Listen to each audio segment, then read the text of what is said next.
Hello everyone. Today we will start the limiting reagent concept and stoichiometry concept. तो आज हम limiting reagent और stoichiometry के बारे में कुछ सीखेंगे। तो लिमिटिंग reagent और stoichiometry में जो मेजर डिफरेंस इनको मेडिकल एग्जाम में जो क्वेश्चन आते हैं इसके लेवल पे, तो उनको क्या डिफ्रेंशिएट करता है तो इन दोनों क्वेश्चन, तो वो हम सीखने वाले हैं आज लिमिटिंग reagent और stoichiometry। तो सबसे पहले जो इनकी कंडीशंस है, stoichiometry कब लगाना है, कब लिमिटिंग reagent लगाना है, तो वो हमें सीखने के लिए सबसे पहले क्या करना पड़ेगा, एक केमिकल रिएक्शन जिसमें क्वेश्चन जिसके अकॉर्डिंग क्वेश्चन गिवन है उसको बैलेंस करना रहेगा। सबसे पहली कंडीशन है the chemical reaction should be balance. Conditions, chemical reaction should be balance.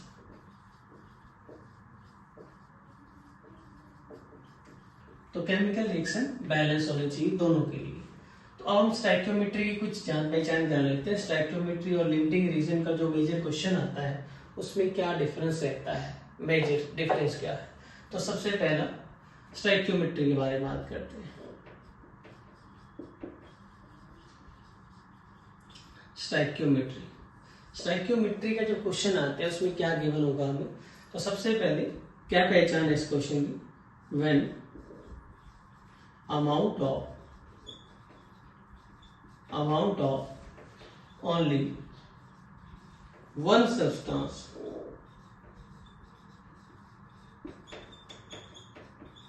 is given।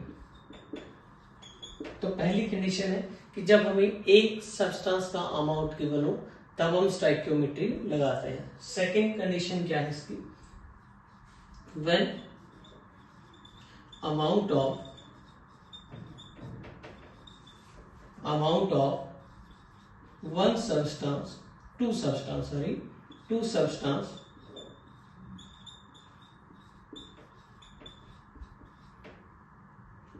is given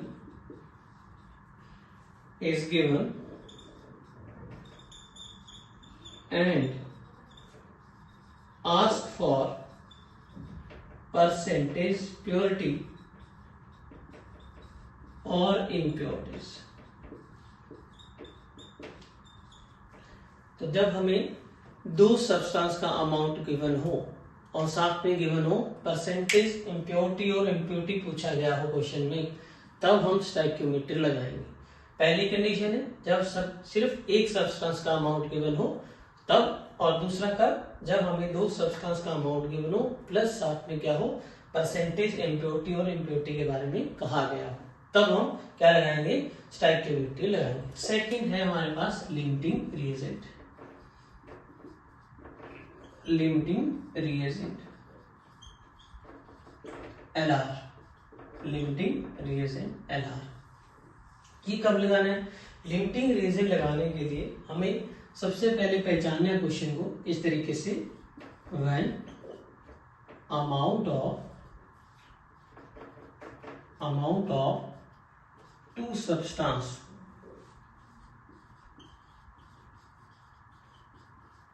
is given and apply the limiting reagent concept। जब हमें अमाउंट दो सब्सटेंस का गिवन हो तब हम लिमिटिंग रिएजेंट का कंसेप्ट लगाएं। ध्यान देना दोनों में एक चीज मिक्स कॉमन है, दो सब्सटेंस का अमाउंट, यहाँ पर भी टू सब्सटेंस का अमाउंट, पर इसमें साथ में क्या है, परसेंटेज इम्प्योरिटी और प्योरिटी पूछा जाएगा, तब हम लगाएंगे स्टोइकियोमेट्री। और अगर परसेंटेज इम्प्योरिटी नहीं है तो हम सिंपल लिमिटिंग रिएजेंट लगाएंगे। ठीक है, तो ये है। इसके ब्याह पे एक दो क्वेश्चन करते हैं तो उसके ब्याह पे हम देखेंगे। सबसे पहले हम करेंगे स्टोइकियोमेट्री के ब्याह पे क्वेश्चन करते हैं, उसके बाद हम लगाएंगे लिमिटिंग रिएजेंट का कंसेप्ट। तो स्टोइकियोमेट्री पे क्वेश्चन किस तरीके से आता है, देखिए इसमें आपको क्या किया जाएगा, जैसे कि हमारे पास है एक बहुत ही सिंपल सा कॉमन सा क्वेश्चन है, बहुत ही आसान सा क्वेश्चन। जैसे कि हमारे पास है, see if 10 gram of calcium carbonate is decomposed, then calculate amount of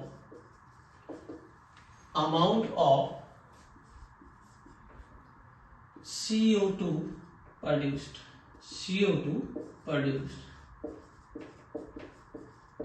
अब CO2 का अमाउंट बताना है कितना प्रोड्यूस हुआ। ध्यान से देखिए, इस क्वेश्चन में हमें क्या देखना है, CO2 का अमाउंट प्रोड्यूस बनाना है और हमें कैल्शियम कार्बोनेट का अमाउंट गिवन है। ओके, CO2 की जगह पे वो वॉल्यूम भी पूछ सकता था CO2 का, और उसके अलावा मोल भी पूछ सकता है, वो डिपेंड करता है क्वेश्चन टू क्वेश्चन। फिलहाल हमारे पास इस क्वेश्चन में क्या है, सिर्फ कैल्शियम कार्बोनेट का अमाउंट गिवन है, यानी कि एक सब्सटेंस का अमाउंट गिवन है। तो पहली कंडीशन लगाएंगे। तो सबसे पहले हम रिएक्शन को लिखेंगे कि रिएक्शन क्या है हमारे पास, डिकम्पोजिशन ऑफ कैल्शियम कार्बोनेट, सी कैल्शियम कार्बोनेट डिकम्पोज कर देंगे सॉलिड CaO सॉलिड और CO2 गैसेस। ठीक है, तो ये हमारी सबसे पहली काम, हमने रिएक्शन को देखना है, रिएक्शन बैलेंस है तो देन ओके। उसके बाद हमने क्या करना है, जो अमाउंट गिवन है उसको लिखना है कि भाई हमारे पास ये 10 ग्राम ये गिवन है और ये पूछा गया है, अमाउंट पूछा गया है। तो सबसे पहले वेट पूछा गया है, अमाउंट में वेट पूछा गया है, वेट ही गिवन, तो वेट के अकॉर्डिंग ही क्वेश्चन को चलाएंगे। क्या मतलब है कि अगर 1 मोल कैल्शियम कार्बोनेट का अमाउंट देखें तो 100 ग्राम होता है, 100 ग्राम इसका मोलर मास रहता है, और 1 मोल CO2 का अमाउंट देखें तो इसका अमाउंट जो होता है 44 ग्राम है। तो हम बोलेंगे 100 ग्राम, अगर स्टोइकियोमेट्री के अकॉर्डिंग 100 ग्राम कैल्शियम कार्बोनेट होता तो हमारे पास स्टोइकियोमेट्री अकॉर्डिंग 44 ग्राम CO2 प्रोड्यूस होता। हम बोलेंगे 100 gram of calcium carbonate on decomposition produced 44 gram of CO2. Then 1 gram calcium carbonate produced 44 by 100 gram of CO2 and 10 gram of calcium carbonate जो कि given है question में। तो 10 ग्राम के लिए कैल्शियम कार्बोनेट के लिए कितना होगा, इंटू 10 कर देंगे तो सिंपल सा हमारे पास आंसर आ जाएगा 4.4 gram of CO2 will produced. तो इस तरीके से एक सिंपल सबस्टेंस का अमाउंट गिवन हो, सिर्फ एक का, चाहे वो रिएक्टेंट हो या प्रोडक्ट, प्रोडक्ट का भी हो सकता है, रिएक्टेंट का भी हो सकता है, डिपेंड करता है क्वेश्चन में। तब हम लिमिटिंग सिंपल स्टोइकियोमेट्री लगाएंगे। ओके, उसके अलावा जब हमारा लिमिटिंग रिएजेंट का क्वेश्चन आता है तो क्या करते हैं, देखिए इसमें क्या करना है, हमने इसी क्वेश्चन को मैं चेंज करता हूं। तो इसमें आपके पास आंसर आ गया according to stoichiometry 4.4 gram of CO2 will produce. Okay, अब हम लिमिटिंग रिएजेंट की बात करते हैं। तो लिमिटिंग रिएजेंट में क्या करना है, तो क्या कंडीशन थी, व्हेन मोर देन 1 सब्सटेंस यानी कि 2 सब्सटेंस का अमाउंट अगर हमें गिवन हो। तो देखिए जैसे कि हमारे पास है इक्वेशन है, एक रिएक्शन है हमारे पास, hydrogen plus oxygen to form H2O से हमारे पास अमाउंट जो गिवन है इसका 10 ग्राम है, ठीक, और इसका अमाउंट हमारे पास 64 ग्राम। ओके, तो पूछा गया है calculate amount of H2O form, amount of H2O form. तो मैं पहले आपको बता देता हूं कि सबसे पहले हम जब लिमिटिंग रिएजेंट लगाएंगे तो उसमें हमने अप्लाई करने के 2-4 स्टेप्स हैं। कैसे हम उसको स्टेप बाय स्टेप अप्लाई करते हैं, तो सबसे पहले हमने पहचान कैसे की कि भाई इसमें मोर देन 1 सब्सटेंस का अमाउंट गिवन है, रिएक्टेंट का, हाइड्रोजन का भी अमाउंट गिवन है और ऑक्सीजन का भी अमाउंट गिवन है, पहली बात। उसके बाद हम स्टोइकियोमेट्री तो पहचान चुके हैं कि भाई स्टोइकियोमेट्री इसकी क्या है, देखो इसको बैलेंस करेंगे तो 2 है, ये 1 है और यहाँ पे 2, तो इसका एक स्टोइकियोमेट्रिक कोएफिशिएंट है, बैलेंस कर लिया। तो लिमिटिंग रिएजेंट लगाने के लिए हमें कुछ स्टेप रिक्वायर्ड होते हैं, वो स्टेप आपको यहाँ पे बता रहा हूँ कि सबसे पहले स्टेप नंबर 1 तो क्या करेंगे, reaction balance the given chemical reaction. सबसे पहले हमने रिएक्शन को बैलेंस करना है, जो कि हमने कर लिया है। ओके, उसके बाद step number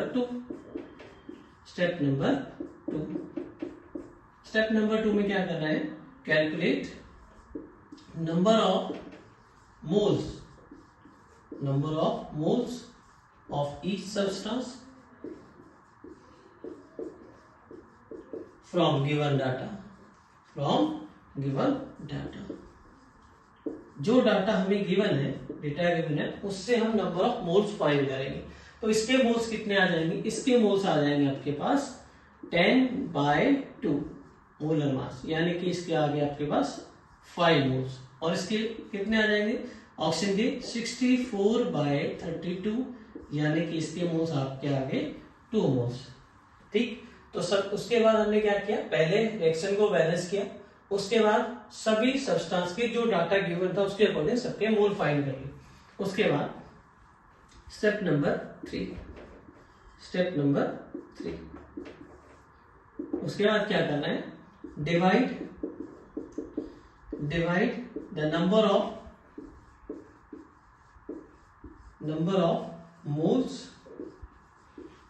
of each substance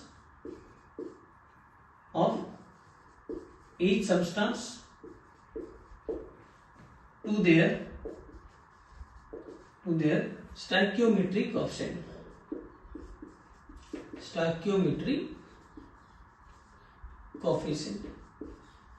से डिवाइड करो। तो जो हमारे पास मोल आए थे, मोल हाइड्रोजन के कितने 5 और ऑक्सीजन के कितने आए 2, तो इनको हमने स्टोइकियोमेट्रिक कोएफिशिएंट से डिवाइड करना है। तो हम क्या करते हैं, ये भी मैं कर देता हूं। तो यहाँ पे अगर मैं इसको 2 से डिवाइड करूंगा, किससे डिवाइड करूंगा 2 से, तो आएगा हमारे पास 2.5, और इसको 1 से करूंगा क्योंकि इसका 1 है स्टोइकियोमेट्रिक कोएफिशिएंट, तो 1 से करूंगा तो इसकी वैल्यू आएगी 2। तो ये हमारे पास वैल्यू आएगी 2.5 डिवाइड करने के बाद और 2। देन उसके बाद the smallest value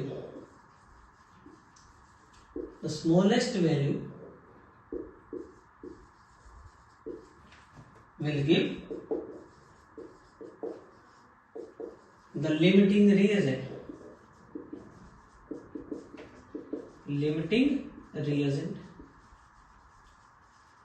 smallest value हमें इन दोनों में स्मॉलेस्ट कौन सी है, ये 2.5 है। ओके, ये 2.5 है और ये कितना है 2, तो इनमें स्मॉल कौन सी, ये वाली स्मॉलेस्ट वैल्यू है। तो क्या हमें ये लिमिटिंग रिएजेंट है? नहीं, ये नहीं है लिमिटिंग, ये हमें बताएगी कि लिमिटिंग रिएजेंट कौन सा है, किसकी वैल्यू, ऑक्सीजन की। तो ऑक्सीजन हमारा लिमिटिंग रिएजेंट हो गया, ऑक्सीजन हमारा क्या हो गया, लिमिटिंग रिएजेंट। लिमिटिंग रिएजेंट एक सब्सटेंस होता है, ना कि वैल्यू होती है। तो ओके, ध्यान रखेंगे, लिमिटिंग रिएजेंट ऑक्सीजन है। तो हमारे पास हमारे प्रेजेंट केस में Lr कौन आ गया, ऑक्सीजन, O2 आ गया ऑक्सीजन। उसके बाद स्टेप नंबर 4, उसमें क्या करना है, ऑल द कैलकुलेशन